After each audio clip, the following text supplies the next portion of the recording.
Friday morning, every Friday, we have discussions with the men on Man Up. That will be coming up shortly. Today we focus on mentoring, and even as we prepare for that, niko na swali, or as some of us say, niko na kiulizo. Kiulizo ya leo, do you have a mentor? Who is your mentor?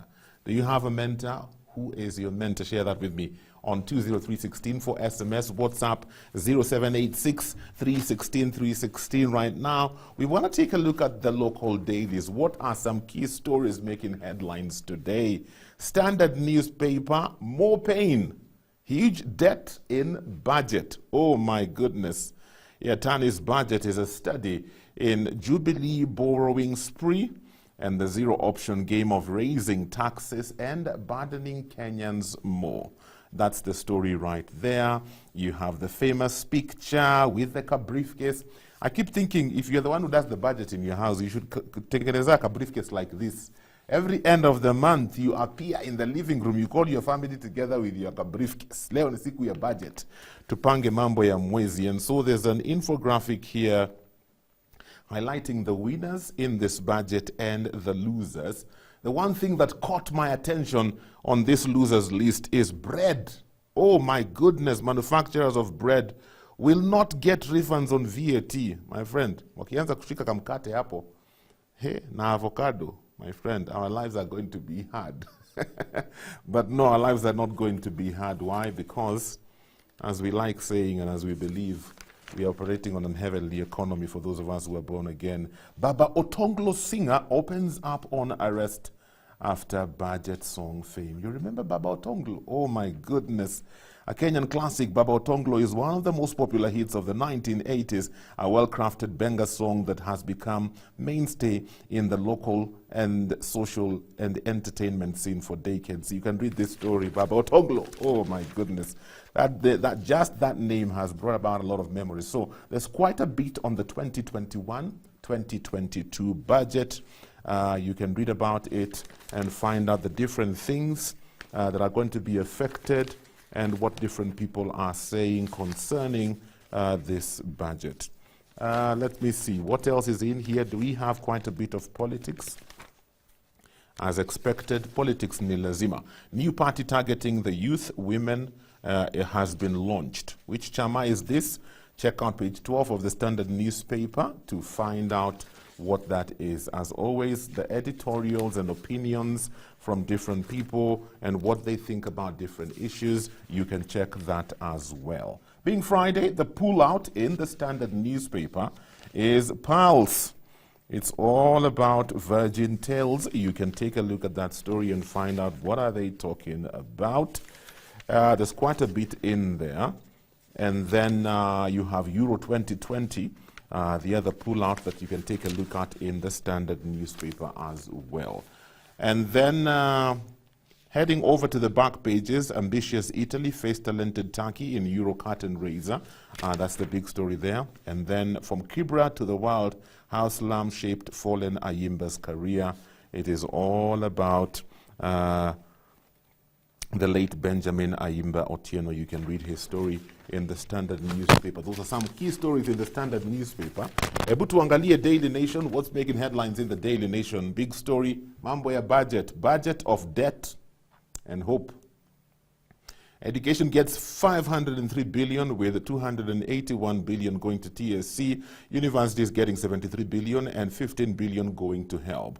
And then the spending bills, infrastructure, health. There's also an infographic here, famous picture of the briefcase and the winners and the losers in this budget. You can update yourself on that. Yatani's budget, a balance of debt and hope for Kenyans. This is on page 4 and 5, and you have different citizens from different sectors of the economy sharing their expectations and what they think. You can check that out in the Daily Nation newspaper. On matters, there's also quite a bit on matters budget 2021-2022, different articles, people sharing their thoughts, what they think. You can take a look at that. And then coming over into national news, Kenyans stranded in India over COVID-19 back home. Although screening was done at JKIA, they are required to self-quarantine for 14 days. You can take a look at that story in the Daily Nation editorial cartoon. Very interesting. Ujichambulie wewe mwenyewe. The pull-out today is My Network. It's all about My Fast Pay. Many of those hoping to excel in their careers find their fast jobs particularly brutal. Entry-level salaries are low, management positions seem notoriously difficult to break into, and growth feels extremely low to come. Wow. Fast income. I remember my fast income. One day I'll tell you that story. It was just a blessing. And then the back pages, Court annuls Uhuru order on judiciary commissions. The High Court has reversed President Uhuru Kenyatta's decision to place the judiciary and 15 constitutional offices under ministries and state departments. In sports, it is all about soccer and more soccer, and also a bit of motorsport. That, my friend, is what you will find among other stories in the local dailies today. Grab a copy, keep yourself informed on what's happening both locally and also internationally. Man Up is coming up next. Do you have a mentor? Who is your mentor? Share that with me. SMS is 20316, WhatsApp 0786 316 316. Wanaume, vuteni stool karibu na TV na radio. We have some things we need to talk about today, as we always do every Friday on Man Up, and today it is all about mentoring. Interesting discussion. My question to you today is, do you have a mentor? Who is your mentor? Tuambie ili tuweze kujua. Today in studio I'm joined by Anthony Ng'ethe. Anthony Ng'ethe is General Manager, Public Service Club. Anthony, how are you doing? I'm fine, thank you, Pastor James. Karibu sana. Good to have you on Man Up today. Thank you very much. We also have Stephen Zusa. Stephen is Director at Teen Pregnancy Awareness, KE. Stephen, how are you doing? Good morning to you, Pastor. Good morning. It's good to have you back. Always a pleasure. Karibuni sana. So, before we even talk about this mentoring thing, can we define what mentoring is? Because sometimes I find that we use this term all over the place, but what does it really mean? When we talk about mentoring, what is mentoring, Bwana Anthony? Mentor is actually a process in which an experienced individual helps another person to develop his or her goals or skills. So it entails giving yourself and helping that person to overcome several obstacles in their lives so that they can be a better person. Yeah, so in a nutshell, that's a mentorship. It's actually on a 3-stage where you begin with, first you model, whereby you're modeling some good example, behavior. Yeah. So that they are actually influenced by your behavior. And then it goes ahead where you motivate and inspire, you encourage them at an emotional level. And from there now the mentoring process begins, where you now begin to provide them a means to grow. Okay. I'm just wondering, Stephen, Yes. when we talk about mentoring, does it have to be a face-to-face kind of scenario? Because Anthony has talked about modeling and all that. Because the reason I'm asking that is I hear a good number of people say, my mentor is Miles Monroe. My mentor is T.D. Jakes. My mentor is Joyce Meyer. And so does it need to be face-to-face? Do I need to know the person? Do they need to know me? Or can you have a mentor via Wi-Fi? Well put. So I think out of the experience that I have, it's never about the face-to-face. I've actually, in my world, I've simplified it to say that for you to be a teacher, you have to be under a teacher. But the teacher doesn't have to be in class per se. Okay. The teacher can be anywhere, but because they affect your life positively. That is a mentor. This is someone that molds you no matter the distance. Because at the end of the day, what matters is their lifestyle reflecting to what you would love to achieve. If they're achieving goals that you've wished as you grow up to achieve, and then you start following them, you start listening to them, you start taking step to step of what they mention and talk about, that's already a mentor in your life. Okay. And so you take that on a very, very positive angle, because more or less, We have even negative mentors. And so you realize someone who has to read a novel to follow someone that wrote a novel 40 years ago. Yeah. And they still want to do what that person did. And so when you talk to them, they talk about that person as their mentor. So you start wondering, where is the attachment? The attachment is the molding angle, the following angle, the fact that this person is able to affect you positively or negatively. That's a mentor to you. Okay. Stephen, I'm just wondering, does everybody need a mentor? And also, who pursues the other? Do I pursue the person I want to be mentored with, or do I wait for them to invite me into their circles? I think at the moment, it's a whole cycle. Because at the end of the day, I've realized with the fact that men are becoming endangered. Let me use that word for today. Anthony, nasikia hii maneno, we have become an endangered species. Yes, we have a whole threshold to achieve. And so we are endangered. And so we've got these great men out there who are looking back towards the younger generation and they wish to include them into their cycle. And so there's a step backwards for the people that have actually either made it or feel they're in a position to actually mentor. So they are forming platforms whereby they can step back, lift others to either their levels, but I believe on lifting someone above your level. And also now there's the essence of a younger person who's seated or in class or they're living or they're at work or they're just growing in the different societies that wish to make it, that wish to take a step towards a certain lifestyle. And so them, they reach out. They reach out via the social medias, they reach out via reading, they reach out via researching, they reach out via watching. I see a lot of people nowadays. I meet a lot of people who've downloaded so much about Dr. Miles Monroe, the late, the TD Jakes that you're talking about. All these clips are full in their phones because these are their mentors. So they're reaching out virtually just to get information that will mold them to be better. You know, I'm just wondering, Anthony, because I keep hearing this. I keep hearing the oldest people say, you know, the young people are too proud to be mentored. They can't sit still long enough for you to pour something into them. The young people, on the other hand, are saying, these guys have gone before us. They're so selfish. They don't want to teach us what they did. You know, wako tu na uko. It's like back in the day, you know, you go where the wazee unaambiwa, ndeni mkacheze huko wazee wanaongea.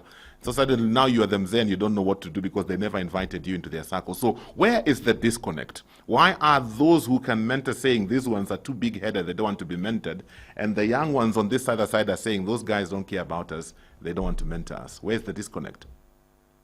Well, it's true. There is a generational disconnect, given that we have now the people we call the millennials, the people born after 1980, and the way they've been brought up is very different from the older generation. But I believe with the passion to just reach out to someone, I believe we should be able to fill in that gap. But ideally, it's a generational gap whereby the older men were cultured in a very different way. The new generation, they're more into social media. They're more into gadgets. They're more into the way they relate is very different as a result of the media and the gadgets that they use. So that's where the disconnect is. But I believe if we're intentional, we can be able to bring it, you know, to just fill that gap. Okay, you know, being a man's show because it's Man Up, you know, there's a narrative that we like talking about a lot, which I really don't believe in. We keep talking about how the girl child has been over-empowered. And I keep thinking, what are you talking about? Because for me, that narrative doesn't hold water, you know. And I'm just wondering, are we doing enough, Anthony, to be able to pour into the next generation? Or is it that we just want to point fingers at them? Because in many circles, when you're talking about the young people, we are just pointing at the negatives, but I keep wondering, who is teaching them? Whose responsibility is it to work with them, to teach them, to mold them into what they're supposed to be? Actually, the responsibility lies on the older generation to be able to shape the younger generation. The Bible says, teach, a child in the way he should walk, and when he grows up, he will not depart from it. Yes.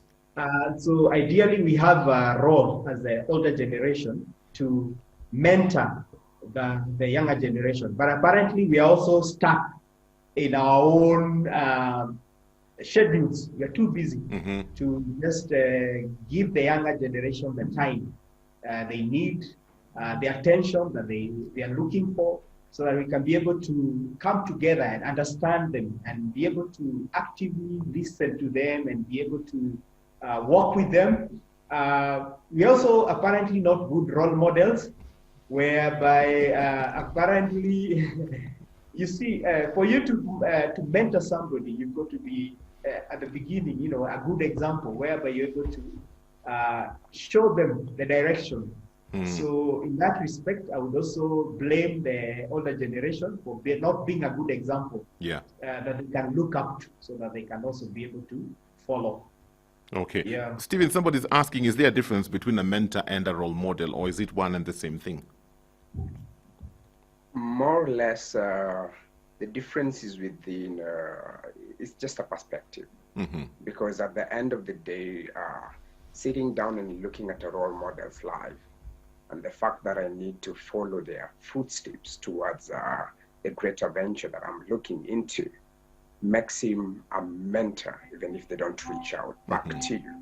And so at the end of the day, I think there's not that much difference. And so you just have to choose wisely who can actually become your role model. And that's what matters at the moment. Okay. I'm just wondering, how can we as men become more deliberate in mentoring the next generation? Because, to be honest, when I think back, when I was growing up, we were always being told, you're the leaders of tomorrow, you're the leaders of tomorrow. One day I woke up and realized, by the way, tomorrow came, and no one had really prepared me on how to be this leader of tomorrow. Today is actually tomorrow, because I'm looking back, and I've got some toddlers looking at me, and they're growing up, they're teenagers, and I'm thinking, okay, somebody forgot to tell me that tomorrow is now. So I'm the leader, but what am I supposed to do? So I'm just wondering, how can we be more deliberate as men to instill culture, to instill values, to mentor the next generation of men? Anthony, where do we begin this journey? That's a good question. I think it begins with the first understanding the new generation. Just getting to understand how different are they from us, how differently do they interact, what's their world like, and in so doing, then we should be able now to be able to have a rapport with them, just be able to befriend them, get to engage one another, so that it's not the up-down, top-down model whereby you're telling them and they just have to listen. It should be an engagement. Should be a conversation whereby we get to share how our world was like as we were being brought up, and get to engage the current realities. And from there, we should be able to strike a rapport that should lead to us being able now to begin working together. I like that, because I think sometimes we underestimate the power of our stories.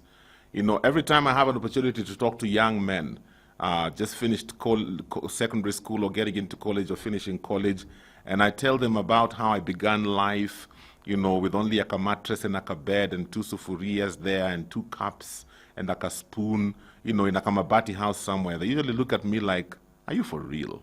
As in, are you telling us the truth? You're one of those motivational speakers who will tell us how you began, with a CG what. And I tell them that's how I began life. So I love what you're sharing, Anthony, but we have to be available to be able to tell those stories and to guide them. Shortly, we'll talk about, talking about where to begin. I was thinking about this yesterday, that we already have avenues, but we are not maximizing on them. Our young people are in schools. Why can't we have mentoring programs in schools that are very deliberate? We have churches. You know, we have sports clubs where young people go. Now, I know there are some people who are doing what they can do, but I still think there's more that needs to be done. So we'll talk about that shortly. Talking about mentoring this morning, 20316 is the SMS line. WhatsApp number 0786316316 if you have a question. And the fact that very few people are telling me, yes, I have a mentor, this is my mentor, is telling a story.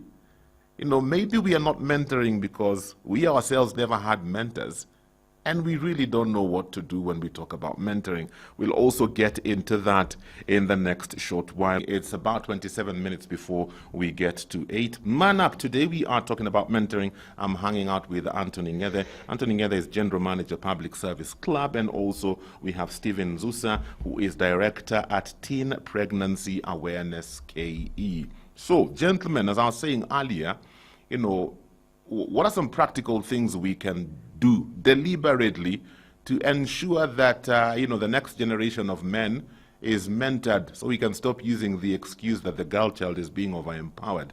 Anthony, what are some thoughts you have concerning how we can do this? Thank you. Let's begin with the church. The first place I would look to is actually the church, because the fear of the Lord is the beginning of wisdom. And as we get these young people to church, we have these youth groups, we have several programs, and there are institutions, parachurch organizations that are very actively engaged in just mentoring young people, providing life skills, getting them to excursions whereby they can be able to have experiential training and development as they link up with mentors. At times they link them to their parents, and they go for, you know, camps, hikes, and they manage transitions of the young people through such. I'm also looking at schools, high school ministry, where we have all these churches going to the schools and introducing programs, mentorship programs that are very practical in terms of developing capability in the young people, just bringing out the best in them in the areas of first the moral, so that they are the people who are morally upright in the society, the social skills, just being able to help them relate, interact with one another. You realize the younger generations, the most of the interactions take place through the social media. But how can we be able to get them away from the social media? I'm thinking of sports, mentorship through sports, whereby as opposed to just the child being in the house and just watching cartoons, they're able to be taken to a place where they can just play with other children. There are various sports, you know, football, basketball, swimming, and in the process of those interactions, they're able to meet other children. They're able to have a session whereby someone can talk to them, just be able to encourage them, to model, just be able to inspire them, and through sports, that's also another way. And I believe even the media also has a role to play in terms of just engaging the young people so that they can be the best, so that we bring out the best in them. What do you think about this comment? This one is coming in from Juma. Juma is saying that, good morning. In my early 20s, growing without a father figure in my life, I've tried reaching out to few men who can offer a sense of modeling, but it has not been easy. Everyone seems to be busy with their own issues. Availability is a big deal. What do you think about that, Anthony? I believe as believers, we have a responsibility to mentor the young people, and especially in their character. So it begins with listening actively to them, just building trust, encouraging them, identifying their goals, and just developing their capabilities. But there's a lot of listening. It's a two-way process.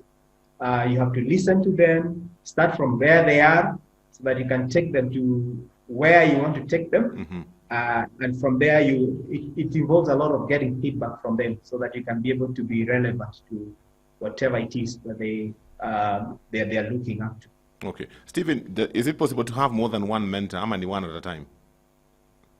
I want to support something Yeah. Anthony has mentioned as I answer that Yeah. on matters of mentorship. And I'll use the two words that you used today. That is a role model and a mentor. And I remember I shared it in a matter of perspective. Being a role model is someone you look up into, and a mentor is somehow there needs to be some personal touch.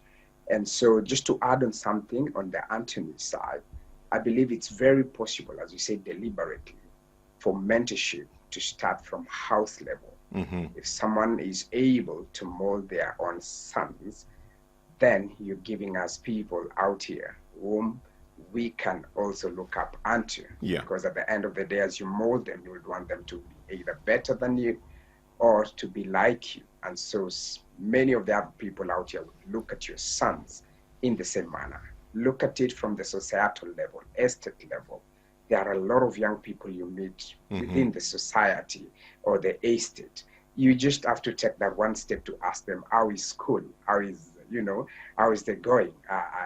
And just to crack something in between you. And before you know it, you're actually giving them life in terms of words. By the time you're moving from the estate level to deliberately even coming up with platforms on social media, and these are words I use all the time, that if you're not part of the young people's lives now, then you'll miss out in their lives in the future. Very true. There'll be a greater even disconnect. And so using the same word deliberate, you can even come up with platforms on social media, and that person that follows you, be it one or two, you're able to have a personal touch with them and mentor them. And so, yes, it's very possible to have a number of mentors. And I say it's about choice. Do you want to be mentored positively or negatively? And so you realize someone would have a mentor in the house level. Someone would have a mentor from the society, where they say someone, like I remember sharing my story and saying, I come from Kibra, born and bred from there. And, I had people that I said, if this person came from this slum to driving a car, if this person came from this slum, and they're in the US, for higher education, if this person came from slum and they're on TV, I would really love to be there one day. And so such people, and I took the opportunity to also reach out. I'm not the shy type. I'm the person that will bombard your inbox from morning to evening until you tell me, young man, unanisumbua, I tell you yes, because you're from where I'm coming from. I just need you to tell me a word or two, or now you managed to come out of this society and be where you were. Wow. And so you can even have a mentor from the church level. Thank you, Mr. Anthony, for putting that out there. Your pastor or the a church leader or just someone from the church can be your mentor, because and you see the idea of mentorship at this level. And I love the fact that there's a personal touch when we talk about house level, estate level, church level. Yeah. By the time we talk about school level, whereby people are coming to talk to you from the school level and everything. Someone came, you met them, they told you their story. You had the opportunity to understand this is a good person. They've struggled to be where they are. They took some right steps. I'd love to go through to be where they are or better than them. And so you can have quite a number, and all of them can streamline your thought process, your life process, your spiritual process, and even your physical you towards the greater achievement of who you are. Yes, it's possible. Mama Ndindi says, good morning, I'm excited with this conversation. I've been concerned that we, the older generation, have been sidelined by society, especially the media. We've not been given the opportunity to impact mentorship of the younger generation, and they need it desperately. It's almost like each side of the divide is waiting for the other one to make the fast move, and I think that's part of the problem we have. But even talking about society, I was thinking about this as well, Anthony. When we talk about men, it seems like the kind of men we glorify in society, or really their values, their morals, they're not something that many of us would want to emulate. I remember some years back, 2 or 3 years ago, there was a a research that was done, a survey that was done amongst the young people, and a good number of them said they want to get rich. It doesn't matter how they get rich, as long as they get rich. You know, forget about values and morals. Those ones don't really matter. As long as I get the money, how I got it is not an issue. I will do whatever I need to do to get it. You know, because we have elevated those who have the money without scrutinizing how they got there. How do we change that narrative and that perspective, Anthony? Thank you very much. Yeah, I think we need to first begin to understand our identity. This is an identity crisis that we have, whereby our identity is being measured in terms of what we own and where our children go to school and where we work and those kind of things. Yet our true identity is in God. So I think we need to get back to understand our true identity. Yeah. Which begins with God. And I like the comment by that person whereby they want opportunities to give back to the society. You know, it's more blessed to give than to receive. Yeah. Because it's through giving that then you're able to be fulfilled, you're able to contribute, leave a legacy, you know, stick to a cause that you believe in and be able to just change the next generation as you pour out your life to others. And that therein lies the true, you know, identity, where it's your identity is in God and you're more of a giver than just getting to acquire things. That is where the true fulfillment comes in. So I would encourage us to make a mental shift and get back to understand what is our really, you know, true identity.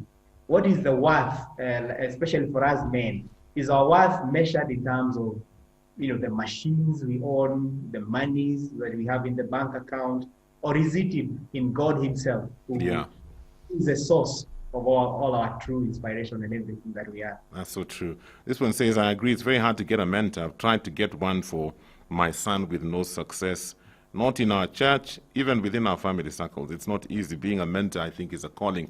Maybe you can share with us a bit, Stephen, because I know you go back into the community and you're doing something in the community. How are you able to do that? Because it seems availability of time is an issue for many people.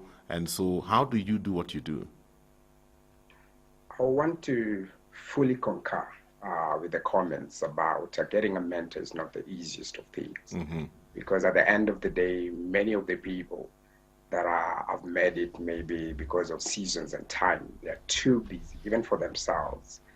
As a parent myself of 3 boys in my own house, I know how hard it is for me to go out very early in the morning, come back very late, until later on I had to learn on how to spare some time for them. Because you can't do good out there and forget about where you're coming from. Yeah. And so I realized there was need to give back. And this is just a call to everyone that is in a position of influence, a position of power, a position of ability to mold. This is just a call to them, me to them now, personally, that you have these thing or something that if you give back, it's going to bring a greater change for the future. And so holding it back and claiming being busy and the like might not be a solution for now, because if you are not able to use this opportunity to change what the future would look like, it will also affect you. And so what I mean is the reason I had to go back to Kibra and then I have to expand from Kibra to every other slum that I'm in, I thought differently. And I felt that since I have the calling of touching people's lives, helping, philanthropy is not the easiest of things also. You know, giving back your time, giving back what God has given to you, bringing in your network and friends. Where we go, your network is your network. And even, you know, working with them towards touching as many lives as possible so that we are able to change the future. I use these as wording towards my friends, which I've just mentioned a while back, that if we are not able to touch these youths right now, in the future when everything is wrong, even us, we will not have the peace to continue enjoying what we are working for. Very true. If you're working for richness right now, but you don't have time to tell the younger generation that is coming up from the different societies on how to get to where you were, then they will end up in crime. Mm-hmm. And you will get affected at your own peaceful moment of enjoying that richness. Yes. And so it's a very delicate scale, Yeah. whereby I'm not scaring anyone. I'm just showing them how the future would look like if we don't just deliberately take a step back and look at the fact that me being here, my history is my testimony. And I love how we started the show today. You saying your story, how powerful your story is. And that's why I brought us back to the house level, society level, estate level. Because if you are able to share your story, that person that has seen you in that level can actually relate. And they're able also to think like you. Yes. They're able to follow you. They're able to understand how you've made it and how they can follow you or, follow what you did to the levels they need to be. Very true. And so I took my time. I talked to my friends from the legal world. I talked to my friends that I was with in the different networks and seminars. And all of them realized Steve is telling us to just take a step back, use a minute of our time, Yes. and use every platform that is available. So this is what for me works easily. Even if today as I'm speaking, I'll be out in Kibagare Islam, Kangemi Islam, I'll still end up in Kibera by the end of the day. Okay. So I'll be in like 2-3 constituencies in a day. And so as I walk towards where I'm going to meet someone or have a meeting, I'll meet young people seated in different places. So I don't pass. I literally go to where they are and kickstart off a conversation. Wow. Guys, Okay. why are you here? What can we do? Because solutions belong with them. It's not with us. Yeah. Someone that is going through something or someone that is actually at a certain point understands what can bring them out of that stagnation. And so talking to them, just starting a conversation might not be the easiest or hardest of things for any other person. Okay. So that conversation helps you to understand why. And from the why, you can actually push them towards what are the solutions. That is how you have a personal touch, and that's how you end up as a mentor. By the time you reach to where you were going, you've literally talked to souls. You've literally, shared something nobody else has done it. Okay. I've stopped games, I've stopped sports, I've stopped, I've been even to where they do liquor and smoking. And someone will go like, Steve, a whole Christian like you found them smoking and you sat down there. Yes. Yes, I had to. Someone has to do what someone else is fearing to do, just to kickstart a conversation towards how do you want me to help you? Okay. Then you bring in your network, you bring in your friends, then you use the platform, because you will never know how they want to be helped if you don't even have a conversation with them. Very true. Gentlemen, unfortunately, my time is up. I have to cut short this conversation. I feel like we've just begun, so definitely we will have to pick it up again and continue with it because it's very, very important. We need to be deliberate in mentoring the next generation of men. I have a comment here that says, "Hi, Jemo, I had one say there are no mentors. Mentors are there. It depends on where you search for them. Parents also need to be mentored to be good examples to their children." I agree with that because charity begins at home. Well, that's all the time we have for Man Up today. We want to get into food for thought with Professor Ndetey as we pick up our conversation on borderline personality disorder. Have a great day. Food for Thought with Professor David Ndetey. Welcome to Food for Thought with Professor Ndetey. Now, last week, we started off an interesting conversation about borderline personality disorder.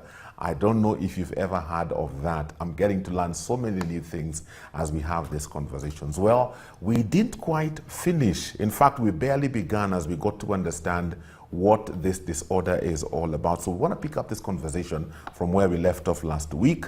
Mchukue kalamu na karatasi so that we can get ourselves educated so that we can also tell others, because like Professor keeps telling us, it is this knowledge that we share with others that will kill the stigma associated with mental health issues. Let's pick up the conversation again. A common story goes like this. Yeah. And I'm sure somebody somewhere will be able to identify with this. Usually a girl, and girls tend to have more problem with the emotions than boys, because boys deal with the emotion in a slightly different way than girls. Yeah. A very common problem will be something like this.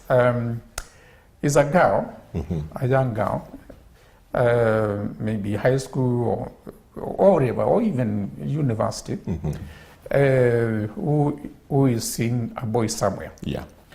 And the parents get to know about it. And they tell her, we don't want that relationship. You are still in school. Yes.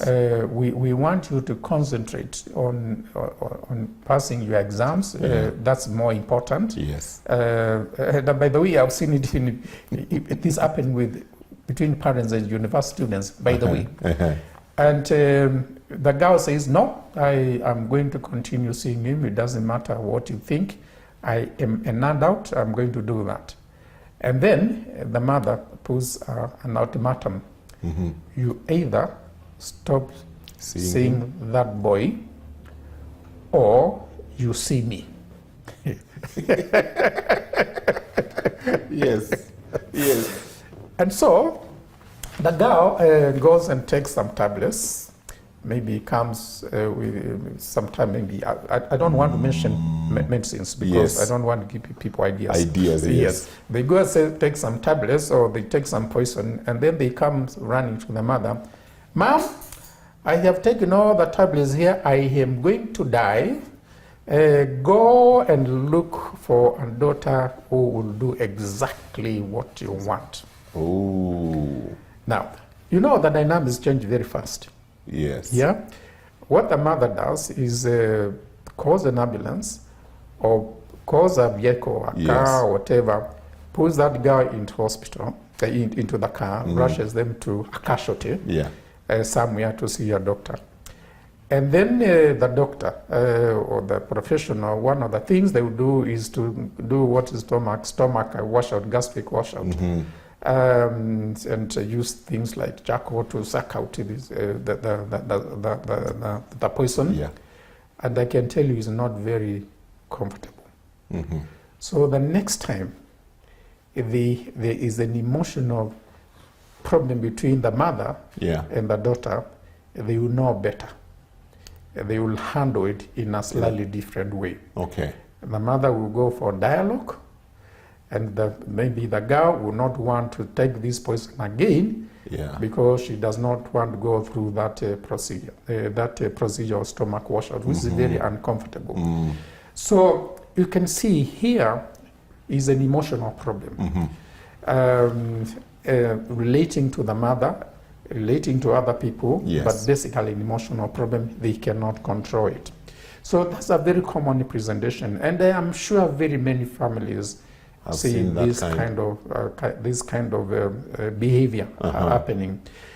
Or it can be a girl who is, or anybody, you and me, or anybody, but of course more in young people, as I just said, who is so emotionally overwhelmed. And he says, I have tried my best. You see, maybe I'm getting a message from God that He does not care for me. Yeah? And so they take this, whatever they take, and they hope that if it is the will of God, He will take them away, they will die. And if it's not His will, they will survive. It's like testing the benevolence of God.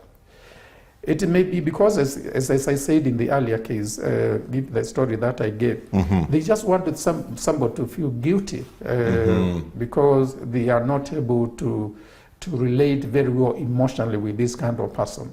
So it is this person struggling with their own emotions. How those emotions relate to the people around him, and how these emotions relate to the environment in which this person is living. So it is somewhere along those three lines. dimensions. You shared that story and you reminded me of two incidences. I remember there's one time, quite a number of years ago, there was a musician, a Jamaican musician who was coming to town. And there's a girl who wanted to go. And the parents said no. And she actually took her own life. Yes. I've also heard of young men who take their own life because their soccer team lost. Yes. We've had several cases of that. So I'm wondering, is it something similar? It could be similar, but also remember this. See, when they attempt to behave as if they are taking their lives, Yeah. the motive is not to die. Okay. The motive is not to die. The primary motive is to manipulate other people, is to make them feel guilty because they are so bad Yes. that they have called this person to do this kind of thing. But in the process of, say, taking tablets, they may overdo it without knowing. Yes. So if they die, we call it accidental suicide. Oh. They never intended to die. As opposed to a person who is really very serious about dying, Yeah. they go out of the way to hide the fact that they are Very true. they are trying to commit suicide. Very true. And they will do things so that they will not survive to the extent possible. They go and jump from the height of maybe 10-storied house. They will throw themselves in front of a moving car or things like that, and they make sure that they don't get caught before, so that people only get to know about it once they're gone. when they are gone. These other people will do things, and they make it known that they have done things and that they are going to die.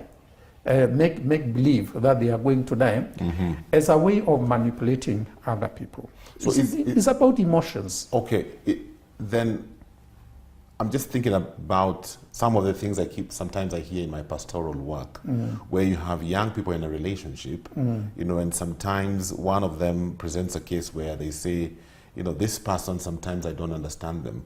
Yes. We had an argument. Yes. It was not something big. It was something so small. Yeah. And they seem to be blowing it out of proportion. Absolutely. And if I don't agree with them, they keep saying they will commit suicide. Yes, absolutely. That's what we are talking about. That's the same story with a guy who is seeing a boy, and the mother says no. Okay. Yes. And sometimes I think I like the African way of doing this. Yes. Yeah. Some of them get thoroughly beaten and and I have been told those stories here. Yes, They get yes. thoroughly beaten, particularly when the dad goes mad about it. And they know. I'm not saying you do this, because these are people that need help. They need help. They yes. need help. Yes. They know I am not going to manipulate my dad emotionally by this, because this is going to be the consequence. So sometime when you put your foot down and say, don't go on beyond that, they may get it right, or sometimes they try to manipulate the situation further by doing some of the things that I've just said. Okay. Yeah. I'm just wondering, for people who have this disorder, would I be right to think they also have a struggle with their identity and who they are? Basically, that's what we are to say. That's what we are trying to say in various ways. Yes, they have a problem in identity. Am I the problem, or is it you who is a problem, or is it the environment? Or is it the environment? Okay. Yes, as opposed to a person who, under normal circumstances, will say, yes, the environment is not right. There's nothing I can do about my friends around me. I have to live in this environment. These are my friends. I am going to change and do things in a way that is relatively normal in relation to the environment and the people that I'm staying with. That's what a normal person will do. Yeah. But a person with this problem, then they cannot bring themselves to reason out that way. And of course, that is, we may, if we have time, those are some of the ways of handling these people to get them to, as it were, break down their behavior, the triggers that lead to the way they behave, and can you then control those triggers? That's in terms of management. Okay. Yeah. I'm just wondering, what's the difference between this and maybe something like bipolar or multiple personality disorder? Yes. I'm glad you mentioned multiple. Yeah. You see, increasing research is showing that people, it's very difficult for a person with a mental disorder to have only one mental disorder. Oh. You can have several. That's what we call comorbidity. Okay. And there's a parallel even in physical medicine. You can have diabetes, you can have high blood pressure, Yes. you can have problems with the kidneys. In fact, they tend to go together. Yeah. This is comorbidity. Yeah. So even and this comorbidity cuts across. You can have a physical condition and a mental disorder occurring at the same time. I think now people accept this as normal. For example, they will tell you, I have high blood pressure because I have been, this and that has been stressing me for a long time. Yes. I think people now understand that. But it's possible for people with these disorders, we say personality disorder, to have several other conditions. The commonest of them may be a mood disorder, it may be manic, it may be mania, it may be depression, it can be anxiety.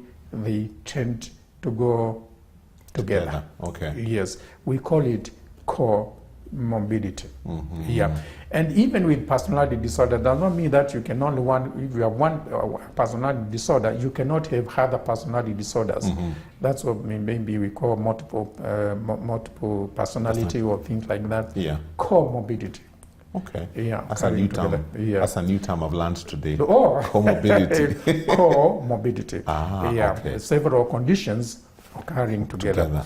Be comorbidity in physical condition, as I've just said. Yes. It can be comorbidity in mental disorders. It can be comorbidity cutting across both physical and mental disorders. Okay.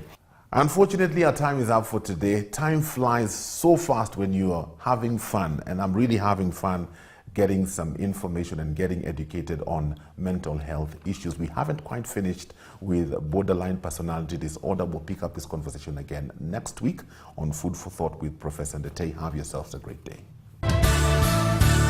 Food for Thought with Professor David Ndetei. For this and more of our shows, log on to www.familymediaonline.com to enjoy a wide variety of programs, from current affairs to testimonials and features, pastoral and inspirational shows, kids entertainment, and so much more. Also stream live on www.familymedia.tv.